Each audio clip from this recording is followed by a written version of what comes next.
కడపతి రమేష్ పెట్టినటువంటి యొక్క సమావేశానికి ముందు 3 రోజుల ముందు అతనికి ఫోన్ చేసి మరి రాష్ట్రమంతా ఆరవ వయసు సమైక్యత కోసం ఆరవ వయసు ఇబ్బందులు మనం కూడా అన్ని విధాలు ఎదుర్కోవాలి అనే ఉద్దేశంతో మహాసభ ఎలక్షన్ కూడా వస్తుంది. నేను తొందరగా మీటింగ్ పెట్టిన బాగుంటుందంటే ఖచ్చితంగా పెట్టాలని చెప్పేసి ఉదయం ఈరోజు నేను కందుకూరు, ఈరోజు ఇప్పుడు సాయంత్రం ఇక్కడ రావడం జరిగింది. చాలా సంతోషం. చాలామంది చెప్పారు, ప్రతి ఒక్కరు కోరిక ఒకటే. ఎన్నో సంఘాలు ఉన్నాయి, ప్రతి కులం సంఘం ఉంది. కులం పేరు చెప్తూ కొంతమంది రాజకీయాలు చేస్తున్నారు. కానీ మనం మాత్రం కులం పేరు చెప్పుకొని మనం ఏం ముందుకు పోవడం లేదు. ఎందుకంటే మన భయం, మన కులం తక్కువది కాదు. 6వ వయసులో పుట్టిందంటే అదృష్టం. మన కులమే ఒక అదృష్టం. మన దేవత ఆరాధనే మా అమ్మవారు. మరి ఇంత అదృష్టవంతులని మనం ఈరోజు ఏది కూడా ముందుకు పోకుండే పరిస్థితి కావస్తూ ఉంది. మొట్టమొదటిగా వేదిక మీద పెద్దలందరికీ, అదేవిధంగా ముందున్నటువంటి వాళ్ళందరికీ కూడా హృదయపూర్వక కృతజ్ఞతలు తెలియజేస్తున్నాను. ఈరోజు ముఖ్యంగా ఇక్కడ నేను రావడం, రాష్ట్రమంతా 6వ వయసు మహాసభ ఎన్నికలు వస్తున్నాయి. 6వ వయసు ఒక ప్రతినిధి కావాలి. 6వ వయసు ఒక ప్రతినిధి ఉంటే ఆ ప్రతినిధి సక్రమంగా మంచి వ్యక్తి అయితే మనకు అన్ని న్యాయం జరుగుతాయి అనే ఉద్దేశంతో మేమంతా ఆలోచించి, ఈసారి రాయలసీమకు వచ్చింది కాబట్టి టీజీ వెంకటేశ్వర మేమందరూ ఆలోచించి దీనికి సరైన వ్యక్తి, అన్నిటికీ అనుభవం వ్యక్తి, కింది స్థాయి నుంచి పనిచేసేటువంటి వ్యక్తి, అన్ని సత్తాలకు ఆయనకు అన్నింటిలో అనుభవం ఉంది, అన్నింటిలో ప్రధాన కార్యదర్శిగా పనిచేస్తున్నారు. ఇప్పుడు ఆ వ్యక్తిని ఈ యొక్క 6వ వయసు మహాసభకు అధ్యక్షుడిగా చేస్తే 100% డెవలప్ అవుతుంది అనే ఉద్దేశంతో ఆయన పేరు మేము ప్రతిపాదించి రాష్ట్రమంతా తిరుగుతున్నాం. మొత్తం టోటల్గా మార్చి 29వ తారీఖు ఎన్నిక ఉంది. డేట్ ఫిక్స్ చేశారు. ఈ 29 లోపల అన్ని జిల్లాలు కంప్లీట్ చేస్తాను. లక్ష్మీని పిలుచుకొని నేను కూడా బయలుదేరుతున్నాను. నేనెందుకు పోతున్నానంటే లక్ష్మీని ఒక పక్క గెలిపించాలి, 6వ వయసులో సమైక్యత చేయాలి. 6వ వయసులో ఎంత ఇబ్బంది పడుతున్నారో, ఎక్కడెక్కడ ఇబ్బంది జరుగుతుందో వీళ్ళందరినీ కాపాడుకునేకి, వీళ్ళందరూ ఏ విధంగా ఇబ్బంది పడి వాళ్ళ ఇబ్బందులు తీర్చాలి, వాళ్ళకు ఒక అండదండ కావాలి, వాళ్ళకు నేనున్నాను, మీకు అభయం ఇస్తున్నా అని చెప్పడానికి రాష్ట్రం అంతా తిరుగుతున్నాను నేను. ఎందుకంటే రాష్ట్రంలో కొంతమంది అడిగారు, ఇప్పుడు మహిళలకు రక్షణ అనేది మహిళలు కూడా గట్టి కావాలి. ఈరోజు మహిళలు కూడా తక్కువ లేదు, బాగా కష్టపడి పనిచేస్తున్నారు, డాక్టర్లు అవుతున్నారు, ఇంజనీర్లు అవుతున్నారు, చదువులు ఎలా బ్రహ్మాండంగా మగవాళ్ళకి ధీటుగా ఎలా ఉద్యోగాలు చేసి సంపాదించడం జరుగుతుంది. ఎలా మహిళలు కూడా ముందుకు వస్తున్నారు. అది మన ధైర్యం. కానీ మన ధైర్యం ముందుకు చెప్పుకోలేక మనం భయపడుతూ ఇంట్లో కూర్చున్నాం. కేవల వ్యాపకం మీద మాత్రమే ఆధారపడ్డాం. నేనేమంటానంటే ఈ మహాసభ ఎన్నికలు ఏ విధంగా ముందుకు తీసుకుపోవాలి, మహాసభ ఎన్నికల్లో మన యొక్క వ్యక్తి ఛాలెంజ్గా తీసుకొని మన కులం కూడా పైకి మంచి వ్యక్తులు ఎన్నుకున్నప్పుడు ఆ సక్రమంగా మహాసభ బిల్డింగ్ కూడా ఎలా పూర్తి చేయాలంటే గతంలో ఉన్నటువంటి రౌడీలు, ఆ రౌడీలు చేతకాక చేరగా ఉన్న బిల్డింగ్ను పడగొట్టడం, ఇవన్నీ కూడా జరిగినాయి. ఇవన్నీ జరగకూడదు. ఇప్పుడు బిల్డింగ్ పూర్తి చేసి అక్కడ ఉన్నటువంటి ఎవరన్నా మన వ్యక్తులు పోతే నిద్రించనిక, భోజనం తిన్నిక, ఇవన్నీ కూడా ఏర్పాటు చేసేదానికి మంచి వ్యక్తి లక్ష్మయ్య. ఆ లక్ష్మయ్య అయితే సరిపోతుందని చెప్పేసి మేము పెట్టడం జరిగింది. దానికి ఎంత సపోర్ట్ కావాలి. దానికి తోడు చంద్రబాబు నాయుడు గారు మన కబుర్కి వచ్చారు. పోయిన 10 రోజుల కిందట రాష్ట్రమంతా సోదరులు, వయసు సోదరులు గతంలో 95% తెలుగుదేశం పార్టీ ఓటు వేసి కూటమి ప్రభుత్వానికి, బీజేపీ, జనసేన, తెలుగుదేశం పార్టీని కూటమి ప్రభుత్వాన్ని గెలిపించి మనం గెలుపులో తెలుగుదేశం పార్టీ కూటమికి ఒక వంతుగా పనిచేస్తామని కూడా తెలియజేస్తా ఉన్నాను. ఎందుకంటే నేను ఒకరిని తిట్టాలని కాదు, ఒకరిని ఇవాళ దూషించేది కాదు.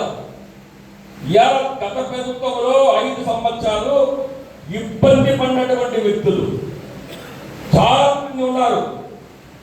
పక్క జిల్లా మీ యొక్క ఇక్కడనే పక్కన ఒంగోలు చూశారు. గుత్త ఆ పార్టీకి సంబంధించే వ్యక్తే, మా పార్టీ వ్యక్తి కాదు. అరే భయ్, మీరు అనవసరంగా రౌడిజం పోతున్నారు. రేపు పొద్దున గవర్నమెంట్ మన పడిపోతే వాళ్ళు వచ్చి మన తంతి లోపలేస్తే ఎవరో దిక్కు మనం ఎందుకు గలాటా చేయాలి, కచ్చ సాధింపు వద్దని చెప్పేసి హితబోధ చేశాడు వాళ్ళ లీడర్లకు. వాడు ఏమంటాడు, వాడి కులం పేరు నేను చెప్పనిగా, వయసుని పట్టుకొని ఒరే గొప్పడా నీవు మా హితబోధ చెప్పావా అని చెప్పేసి వాడిని ఇష్టం వచ్చినట్టు కొట్టాడు. వెంటనే ఫోన్ వచ్చింది, టీవీలలో వస్తున్నాయి, వాట్సాప్లో వస్తున్నాయి.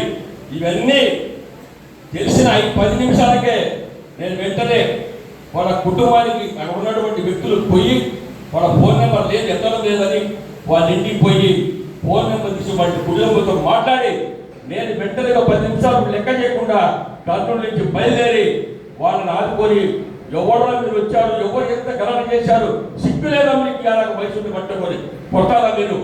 ఇదే వయసులకి నాకు సంఘటితంగా ఉంటే వాడు ఒకటి కొట్ట మనం ఎందుకు 4 కొట్టకుండా అడుగుతున్నారు. మనలో ధైర్యం లేకనే, మనలో సంఘటన లేకనే, మనలో ఐక్యత లేకనే ఈరోజు మనల్ని అవమానం చేస్తున్నారు. అవమానం జరగకూడదు, మనం కూడా ముందుకు పోవాలి. మనం కూడా ముందుకు పోకుండా దెబ్బతింటాం. మనందరం కూడా ఆలోచించాలి. ఈరోజు ఇక్కడ పెద్ద ఆయన యానాది శెట్టి, మరి ఆయన యొక్క చనిపోయిన రోజు దినానికి మేము కూడా రావడం జరిగింది. ఆ రోజు అక్కడ ఉన్న పెద్దలందరూ కూడా ఆయన గురించి పొగిడారు.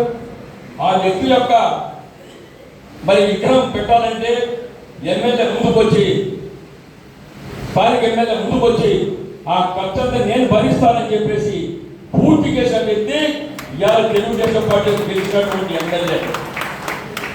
ఎందుకంటే యానాది శెట్టి కుటుంబులు అందరికి తెలిసిన వ్యక్తి, అందరికి కావాల్సిన వ్యక్తి, ఆయన కూడా ఒక పార్టీకి సంబంధించిన వ్యక్తే. ఇటువంటివన్నీ కూడా మనం ఆలోచించాలి. ఒక వ్యక్తిని ఇలా చనిపోయినప్పుడు విగ్రహం పెట్టి ఆయన తలుచుకుంటున్నారంటే ఆయన చేసిన మంచి పని, ఏదో జరిగిన మంచి. అందుకని ఇలా విగ్రహం, ఇలా కాంస్య విగ్రహం పెట్టి ఆయన ఈరోజు బజార్లో అందరూ యానాది శెట్టి విగ్రహం పెడుతున్నారు, మా యానాది శెట్టి తను అని చెప్పి చెప్పుకునే పరిస్థితి వచ్చిందంటే అది వయసులో ఉన్నట్టు ఘనత, పేరు, ప్రతిష్ట మనం తెచ్చుకోవాలి. మంచి చేసినప్పుడు ఎప్పుడైనా 10 మంది చనిపోయిన తర్వాత కూడా ఓహో ఈ వ్యక్తి బాగా పనిచేశాడని చెప్పి అనిపించుకోవాలి.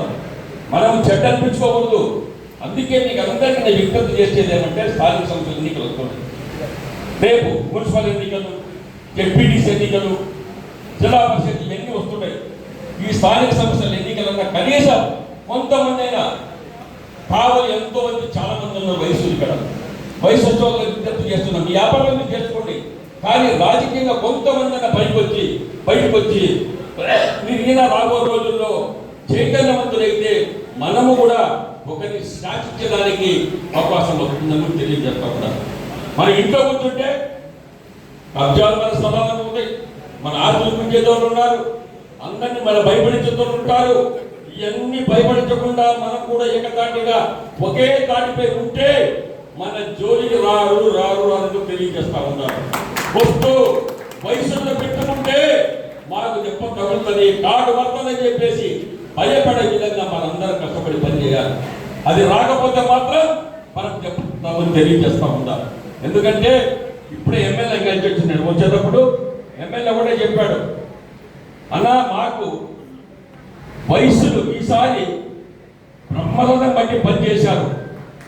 నేను కూడా ఈరోజు వయసులకు ఏ నామినేట్ పోస్టు కానీ అదే పార్టీ పదవులు కానీ పెద్ద ఎత్తులుగా మా కులం కన్నా మేము మీ వయసులకే ఎక్కువ ఇస్తున్నాను, ఇచ్చి తీర్థాలు తటపతి బిల్డింగ్ విషయంలో కూడా నేను అన్ని సహకారం అందించి ఆ బిల్డింగ్ కూడా అన్ని విధాలుగా సహకరిస్తాను కూడా చెప్పడం జరిగింది. ఎందుకంటే ఆ స్థలం కూడా నేను వచ్చేటప్పుడు లక్ష్మయ్య నేను కూడా చూసి రావడం జరిగింది. మంచి కాస్ట్లీ స్థలం. మరి దాతలు ఇప్పుడు శాలలు కప్పాము, వాళ్ళు వచ్చి ఇలా స్థలం ఇచ్చండి, చిన్న పని కాదది, చాలా పెద్ద రేటు ఉంది. మరి దాన్ని ఏ విధంగా డెవలప్ చేస్తారు, ఏ విధంగా కడతారో మీరందరూ ఆలోచించుకొని మరి దాన్ని ముందుకు తీసుకోవాలని నేను కోరుతున్నా. అదేవిధంగా రాష్ట్రంలో ఏ ఒక్కరికి ఇబ్బంది పడకుండా మన పిల్లలు చదువు చదివి ఉద్యోగాలు లేక అల్లాడిపోతున్న టైంలో మంచి ఒక ముఖ్యమంత్రి ఇప్పుడు రావడం జరిగింది. ఈరోజు ముఖ్యమంత్రి గారు చంద్రబాబు నాయుడు గారు దేశాలు తిరిగి విదేశాలు తిరిగి పరిశ్రమలు ఎన్నో తెస్తున్నాడు. ఇవాళ లక్షల కోట్లు వస్తున్నాయి. ఇవాళ ఎందుకు వస్తున్నాయంటే చంద్రబాబు నాయుడు మీద నమ్మకం, ఈ ప్రభుత్వ కూటమి ప్రభుత్వం మీద నమ్మకం, కేంద్ర ప్రభుత్వం ఇచ్చేటువంటి వాళ్ళు ఎంతో ఇవాళ మనకు సహాయ సహకారాలు అందిస్తున్నారు. మనకు ఫండ్స్ ఎక్కువ వస్తున్నాయి. రాష్ట్రం అభివృద్ధి పథకంలో ముందుకు పోతున్న టైంలో చంద్రబాబు ఈరోజు మంచి పని చేస్తున్నాడు. తండ్రి గత తనయుడుగా ఈరోజు లోకేష్ బాబు కూడా పనిచేస్తున్నాడు. లోకేష్ బాబు గారు కంటికి నిద్ర లేకుండా చిన్న వయసులో ఆయన ఒక ముఖ్యమంత్రి కొడుకు, జల్సా కూడా ఇంట్లో భారం తిరగచ్చు. కానీ తండ్రికి తగ్గ తనయుడుగా ప్రజల్లో ఒక పేరు తెచ్చుకోవాలన్న ఉద్దేశంతో ఒకసారి ఓడిపోయిన మళ్ళీ అక్కడ నిలిచి 90,000 పైన గెలిచిన మహానుభావుడు లోకేష్. మరి ఇంత మంచి పనులు జరుగుతున్నాయి. దానికి తోడు పవన్ కళ్యాణ్ కూడా కష్టపడుతున్నాడు, పనిచేస్తున్నాడు. జనసేన, బీజేపీ, తెలుగుదేశం 3 కలయిక ఈరోజు ఈ రాష్ట్రం ముందడుగు వేస్తుందంటే ఇది ఒక వరం. ఈ వరం భగవంతుడు ఇచ్చిన వరం. కాబట్టి మనం మంచి పాలన అందిస్తున్నాం. పరిశ్రమలు అన్ని వస్తున్నాయి. ఇంకా చంద్రబాబు నాయుడుకు తీటు లేదు. ఇంకా ఎప్పుడు కూడా చంద్రబాబు నాయుడు కొట్టలేము. అదృష్టవంతుడు అవుతున్నాడు కుటుంబ ప్రభుత్వం అని చిచ్చు పెట్టడానికి దుర్మార్గులు కొంతమంది ఉన్నారు. చిచ్చు పెట్టాలని ఎన్ని మంచి పనులు చేసినా ఏదో ఒక దాడి చేయడం, రాష్ట్రాన్ని అల్లకల్లోలు చేయాలి, రాష్ట్రాన్ని ఏదో విధంగా డబ్బు పట్టించాలి, అభివృద్ధి ముందుకు తీసుకోపోకుండా పుట్టుపడే విధంగా కుట్ర పన్నుతుంటే దుర్మార్గుడు ఎవడో మీకు తెలుసు. ఆ దుర్మార్గుని పేరు నేను చెప్పని నాకు నోటి కూడా రావడం లేదు. కథ అయిపోయినాడు. కానీ ఇంకా తప్పు చేస్తున్నారు. ఒక పక్క రాష్ట్రం నాశనం చేస్తాడు, ఒక పక్క ఇంకొకటి మళ్ళా ప్రజలు మోసం చేసి ఎన్నికలు గెలిచిన దుర్మార్గుడు దేవుడిని మోసం చేస్తున్నాడు. దేవుడిని మోసం చేశారు. దేవుడిని మొక్కుకొని బయట లడ్డు కొట్టారు. లడ్డు కొట్టే ప్రసాదం తీసుకుపోయి బంధువులకు కానీ స్నేహితులకు కానీ లడ్డు తలాయి తీస్తే ఓ వెంకటేశ్వర స్వామి లడ్డు దొరికింది, అదే దేవుడి కళ్ళ కలుపుకొని తింటారు. ఈ దుర్మార్గులు కల్తీనే చేసి వెంకటేశ్వర స్వామి మోసం చేశారు. అన్యమత ప్రచారం చేశారు. అన్యమతాల ప్రచారం చేశారు. ఎవరయ్యా కరుణాకర్ రెడ్డి, ఎవరు వైఎస్ సుబ్బారెడ్డి, వీళ్ళిద్దరు ఏ కులం చెప్పమని చెప్పి నేను ఛాలెంజ్ చేస్తాను. ఇటువంటి వాళ్ళని తెచ్చి చైర్మన్ పెట్టి కల్తీనయ్యి చేసి తిరుమల తిరుపతి యొక్క పవిత్రను నాశనం చేసేది దుర్మార్గులు గత ప్రభుత్వం. అందుకనే దయచేసి ఇవన్నీ కూడా ఆలోచించాలి. రాష్ట్రం ఈరోజు అడుగు కూడా ముందు పోతా ఉంది అభివృద్ధిలో. ఇదే మన అభివృద్ధి చెందాలంటే 2029 మళ్ళా ముఖ్యమంత్రి చంద్రబాబు నాయుడు కావాలి. అభివృద్ధి జరగాల. రాష్ట్రంలో మీ పిల్లలకు, చదువుకున్న పిల్లలకు, ప్రతి ఒక్కరికి ఉద్యోగం కావాలంటే మళ్ళా 29 ఖచ్చితంగా ఆయన వస్తేనే మనకు భవిష్యత్తు బాగుంటుంది. లేకుంటే మాత్రం ఇబ్బంది పడతాం. ఎందుకంటే ఎక్కడ కూడా ఆంధ్రప్రదేశ్లో పరిశ్రమలు పెట్టడానికి ముందుకు వస్తున్నారు. దానికి తోడు మన టీజీ భరత్ మాకు ఎమ్మెల్యే, మాకు మంత్రి, చిన్న వయసులో ఆయన కూడా కోటీశ్వరుడు అనుకుంటే ఇంట్లో కూర్చొని జలసా ఉండొచ్చు. కానీ ప్రజలకు సేవ చేయాలన్న ఉద్దేశంతో ఎమ్మెల్యే, మంత్రి, పరిశ్రమ శాఖ మంత్రి కర్నూలు జిల్లాకు చాలా ఇలా పరిశ్రమలు తెచ్చేదానికి ముందుకు వస్తున్నాడు. సుమారుగా 50,000 కోట్ల రూపాయలు సంబంధించినట్ట ఉన్నటువంటి పరిశ్రమలు ఇలా కర్నూలు జిల్లాకు వచ్చి పరిస్థితి కానుతా ఉంది. ఇప్పుడు ఆల్రెడీ 15,000 కోట్ల పైన వచ్చింది. పరిశ్రమలు వచ్చినాయి.